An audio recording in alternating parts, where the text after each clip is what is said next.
आज के इस बलिदान दिवस पर हमको विस्तृत रूप से बताएंगे श्री ज्ञानी साजन सिंह जी। मैं ज्ञानी जी को इन पंक्तियों के साथ आमंत्रित करूंगा कि बलिदानी पुत्रों, आपको सतत नमन, आपको सत सत नमन। धन्य हो वो माटी जिस पर तुमने जन्म लिया, हम सब शीश नवाते हैं उस माता को जिसने तुमको जन्म दिया। ज्ञानी जी आप पधारें और अपनी अमृतमयी वाणी से हम सबको कृतार्थ करें। ज्ञानी साजन सिंह जी। भारत माता की, भारत माता की। सबसे पहले उस परमात्मा को नमस्कार करें जिस परमात्मा ने सारे जगत को बनाया। उसका शुक्राना करें कि जिस प्रभु परमात्मा ने इस भारत धरती पर पता नहीं कितने वीर पुरुषों को जन्म दिया, जिन्होंने अपने जीवन में अपनी मातृभूमि की रक्षा के लिए अपने को नहीं पूरे परिवार को भी वारा है। उन शहीदों को कोटान कोट नमन है जो आज हम सारे उन वीर बालकों के लिए, जो कि हमारे भारत देश के प्रधानमंत्री श्री नरेंद्र जी मोदी, जिन्होंने ये बाल दिवस 26 दिसंबर को मनाने का हमारी सारी संगत को, भारत देश को, हमारे सिख समाज को ये अवसर प्रदान किया है। हमारे प्रधानमंत्री का बहुत बहुत धन्यवाद है। प्रधानमंत्री पहले भी आए, पहले भी सरकारें बनी है, आप सारे जानते हो, पर किसी सरकार ने ये पहल नहीं की कि जिन्होंने अपने मातृभूमि की रक्षा के लिए, हिंदू धर्म की रक्षा के लिए जो बलिदान दिए, उनको याद करने का अवसर हमें नहीं मिला। आपके बड़े बड़े भाग हैं जो आप भारतीय हो, प्रतिनिधि, भाजपा जिलाध्यक्ष, नगर पालिका अध्यक्ष और सारे ही सिख समाज के और हमारे निवासी। ये यहाँ खाली निवच में ही ये प्रोग्राम नहीं हो रहा है शहादत का, ये गुजरात में भी है। हर एक जिले में इसका शहादत को, वीर बाल दिवस को मनाया जा रहा है। ये क्यों मनाया जा रहा है? क्योंकि हमारी जो आज की पीढ़ी है, कुछ लालच में आके अपना धर्म बदल लेते हैं।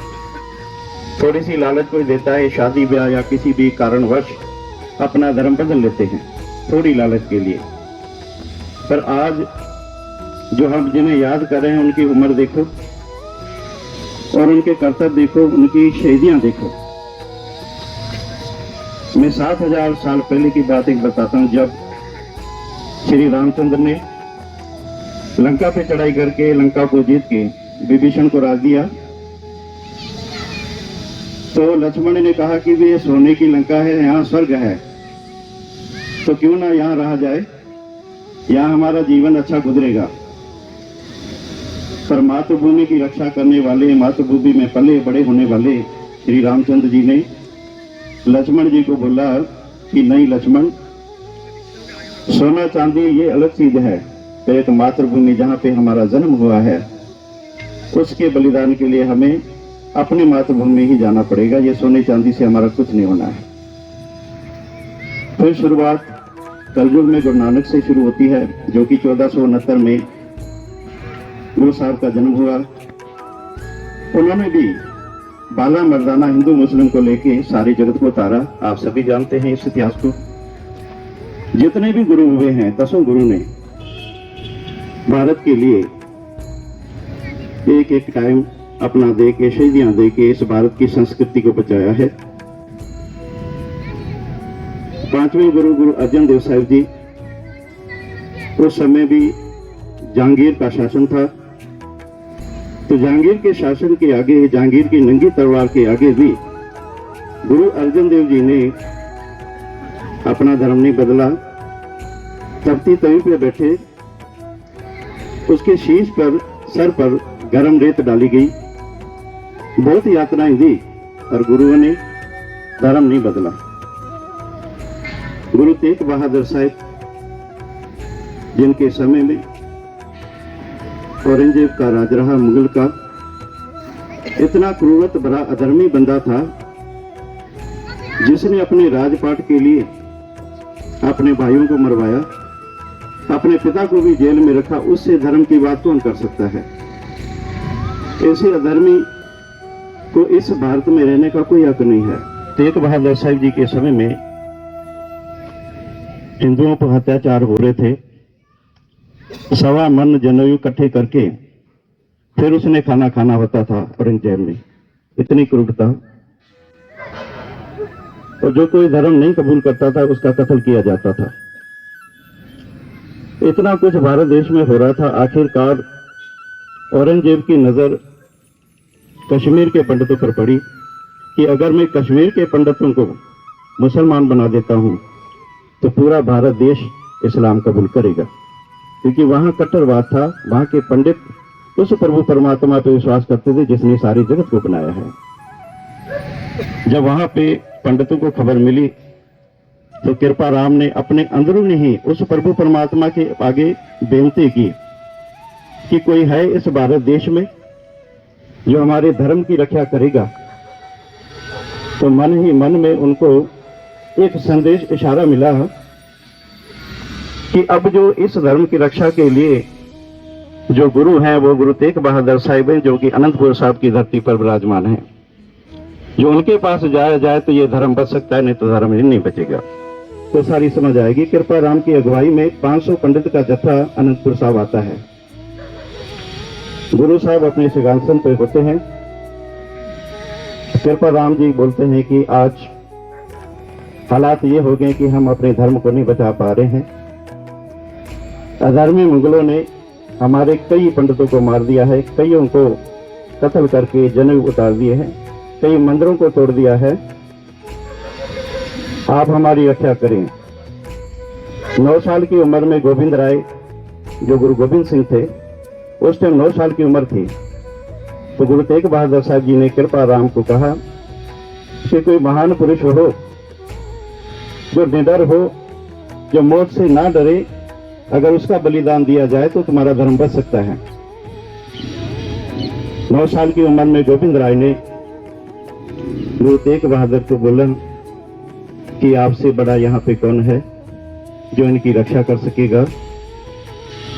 गुरु तेग बहादुर ने कृपा राम जी को बोला कि जाओ औरंगजेब को इतना बोल दो कि गुरु तेग बहादुर को अगर इस्लाम कबूल हो गया तो हम सारे इस्लाम कबूल कर लेंगे।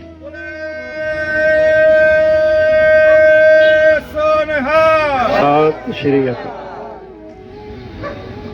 गुरु तेग बहादुर ने ऐसा कोटक रचा, खुद चल के दिल्ली शीशगंज गुरुद्वारे पहुंचे हैं, जहां पे शीशगंज गुरुद्वारा विराजमान है, अपने 3 सिखों के साथ।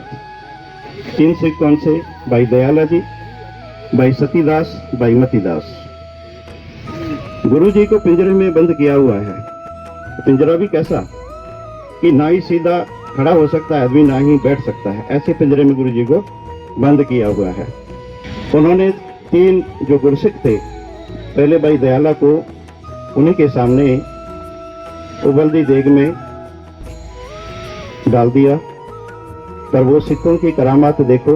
सिखों ने एक वचन किया कि जब हमारी मौत हो तो हमारा मुंह गुरु के सामने होना चाहिए, पर डरे नहीं। उबलती देग में उनको उबाला गया, एक को आरे से काटा गया, एक को रुई से लपेट के जला दिया गया धर्म की खातिर। उसके बाद गुरु जी की बारी आई तो गुरु जी को भी पूछा गया, वे इस्लाम कबूल करो या मौत कबूल करो। गुरु जी ने वही जवाब दिया कि जोर जबरदस्ती से कोई धर्म नहीं बदला जाता, अंदर से धर्म बदला जाता है। हम धर्म नहीं बदलेंगे, मौत कबूल की। गुरु साहब जी ने स्नान करके जपजी साहब का पाठ पूरा किया। फिर जलाद को खुद बोला कि जब मेरा जपजी साहब का पाठ पूरा हो तब आप अपना कर्तव्य निभाएं। जलाद ने ऐसे किया। जैसे ही जपजी साहब का पाठ पूरा हुआ, उन्होंने अपना हथियार चलाया, शीश धड़ से अलग हुआ। वो वाकया कैसा होगा जब वहां पे ये चीज हुई होगी, महसूस किया जाए।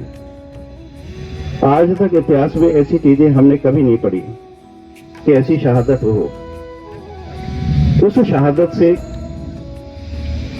हमारे भारतीयों में एक जोश आया कि जो गुरु हमारे हिंदू नहीं है, सिख गुरु है, हमारे लिए अपना शीश बलिदान कर रहा है, तो हम क्या कर सकते हैं। फिर उन्होंने भी जोश में आके इस अधर्मी का मुकाबला किया। वही उनके परपोत्रे जो आज हम बाबा जोरावर सिंह, बाबा फतेह सिंह, जिनका वीर बाल दिवस प्राइम मिनिस्टर मोदी जी की अगुवाई में, भारतीय जनता पार्टी की अगुवाई में मना रहे हैं, जिन्होंने बच्चों ने गंगों की गद्दारी से वो गिरफ्तार हुए। जानी खां और मानी खां जिन्होंने उनको गिरफ्तार किया। गद्दार आज भी हमारे बीच में होते हैं, गद्दार उस समय भी थे, पर वो गद्दारी ऐसी कि जिस गंगू ने गुरु घर का नमक खाया, गुरु घर का रसोईया था, उसी ने छोटे साहिबजादों को गिरफ्तार करवाया। किस लिए कराया? थोड़ी से पैसे के लिए, लालच में।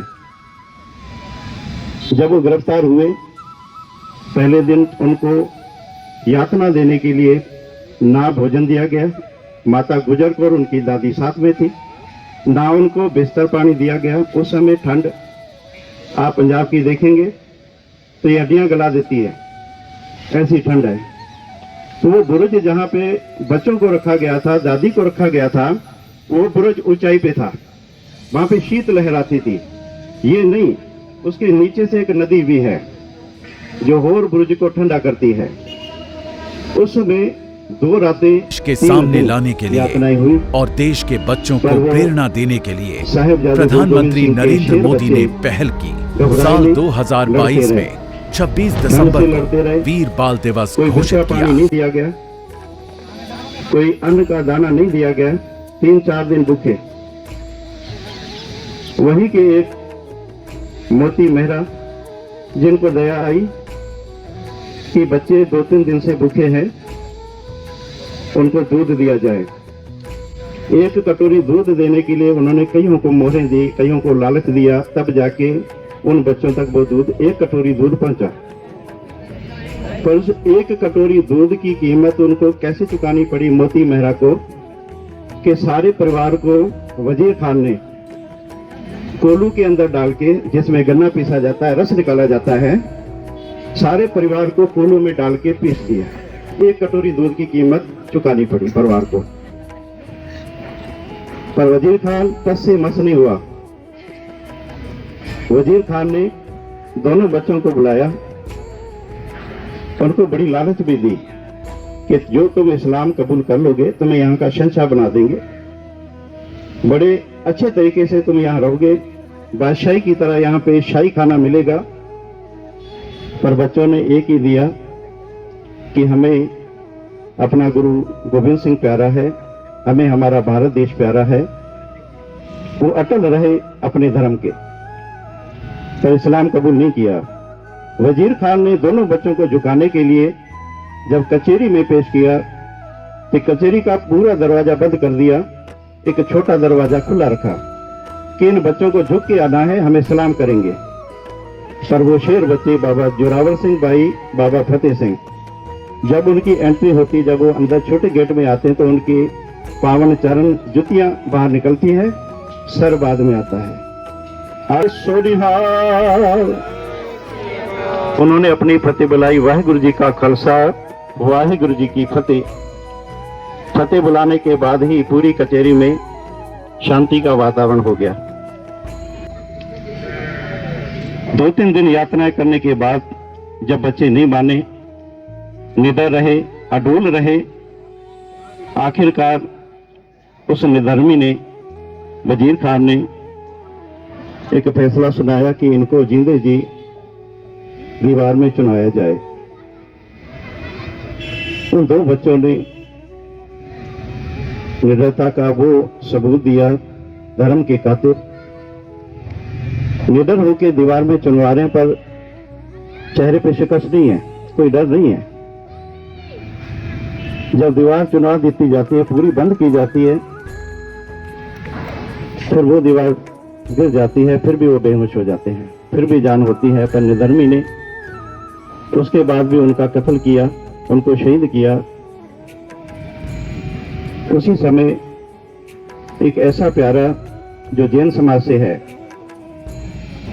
टोडरमल जी,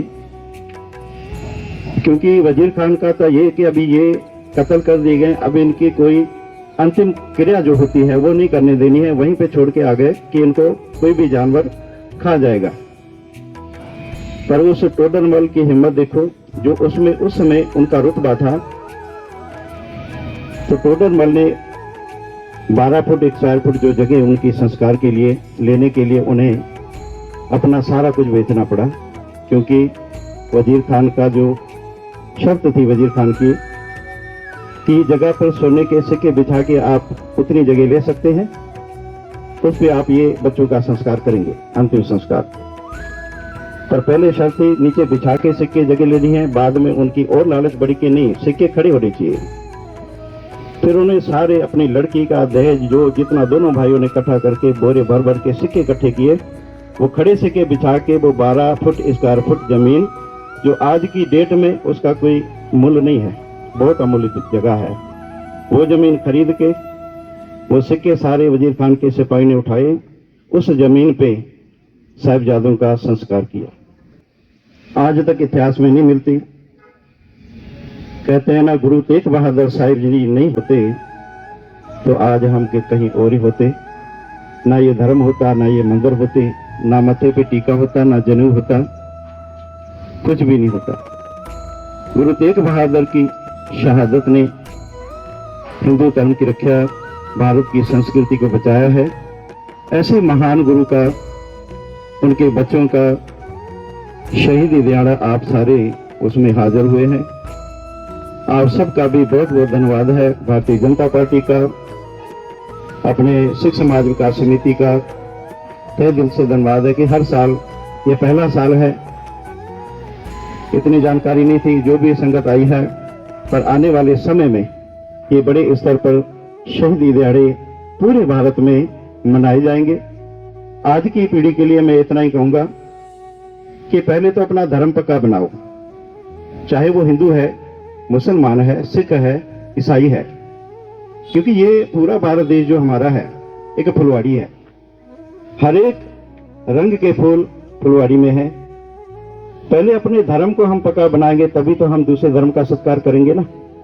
हम अपने धर्म के कच्चे हैं तो दूसरे धर्म का सत्कार भी नहीं कर पाएंगे। पहले अपने आप को मजबूत करना पड़ेगा कि हम हिंदू हैं तो हिंदू की तरह अपना वो बर्ताव रखेंगे, हम सिख हैं सिख की तरह, ईसाई ईसाई की तरह, मुसलमान मुसलमान की तरह। तो भारत एक निरपेक्ष देश है। यहाँ पे जिसने भी भारत देश पर बुरी नजर डाली है या भारत देश में गद्दारी की है भारत देश से, उनको सजा मिलती आई है और मिलती रहेगी। चाहे हो मुसलमान हो, सिख हो, ईसाई हो, गद्दार की कोई जात नहीं है, आतंकवादी की कोई जात नहीं है। जो देश के खिलाफ जाएगा वो आतंकवादी है, उसको जाति का नाम नहीं दिया जाएगा, उसमें जाति नहीं, वो गद्दार है तो गद्दार ही है। जैसे गंगू ब्राह्मण पर उसने गद्दारी की तो उसकी मौत भी ऐसे हुई कि आखिरी में उसको पानी नसीब नहीं हुआ। जिसने गुरु साहब का थापड़ा लेके नांदेड़ की धरती से पंजाब पहुंचे, उन सब जलादों का खात्मा किया और गुरु साहब के शहीदों का बदला लिया।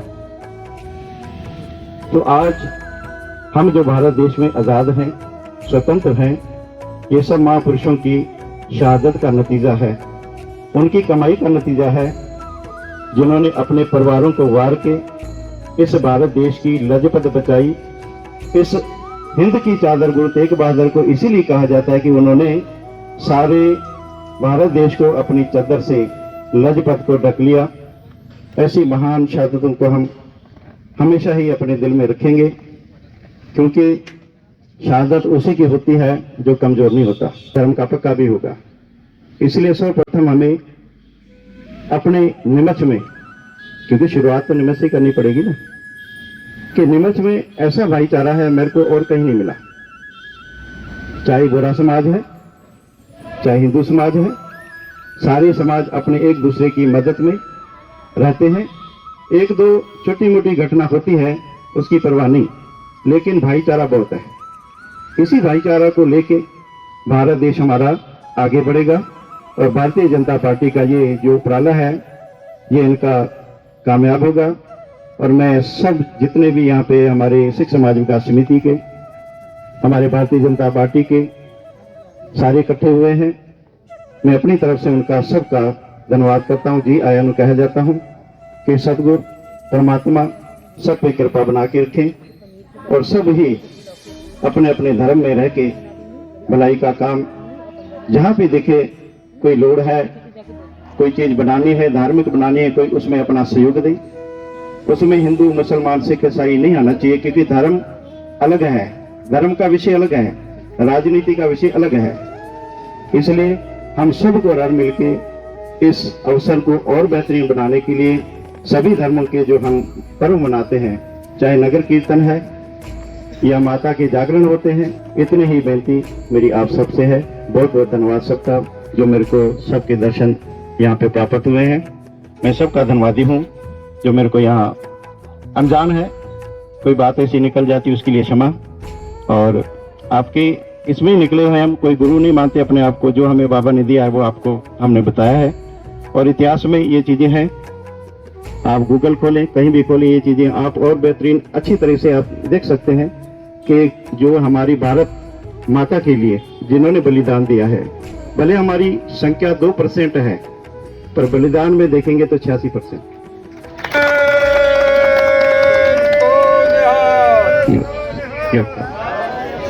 और आज शहीदी स्मारक जो दिल्ली में है, जहाँ पे जोत जगती है, आज भी आप वहाँ पे नाम पढ़ेंगे 75% सिख पंथ में। आज तक 1469 से लेके आज तक कितनी शहीदें हुई हैं। तो आगे भी हमारा ये नहीं है, कहीं भी भारत देश को, भारत माता को इस लालों की जरूरत पड़ेगी, वहां भी अपनी जान निछावर करने के लिए हम तैयार हैं। तो की भारत माता की, भारत माता की, भारत माता की, भारत माता की।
भारत माता की जय। वाहिगुरु जी का खालसा, वाहिगुरु जी की फतेह। सूरा सो पहचानिए जो लरे दिन के हेत, पुरजा पुरजा कट मरे कबू न चाड़े के। असल में धर्मी वही है जो अपनी ईमान का पक्का होके, अपने धर्म का पक्का होके, अपने धर्म के प्रति जिस धर्म पे कोई आतना आई, कोई संकट आए, वो अपनी रक्षा करे। उसके बाद वो अपने धर्म की रक्षा करते हुए किसी और धर्म पे भी कोई आचला आती है, कोई संकट आता है, तो वो उस धर्म की भी रक्षा करे। वही गुरु तेग बहादुर ने, गुरु गोविंद सिंह जी ने, सब गुरुओं ने यही किया कि अपने धर्म के पक्के रहे, लेकिन दूसरे धर्म को बचाते आए।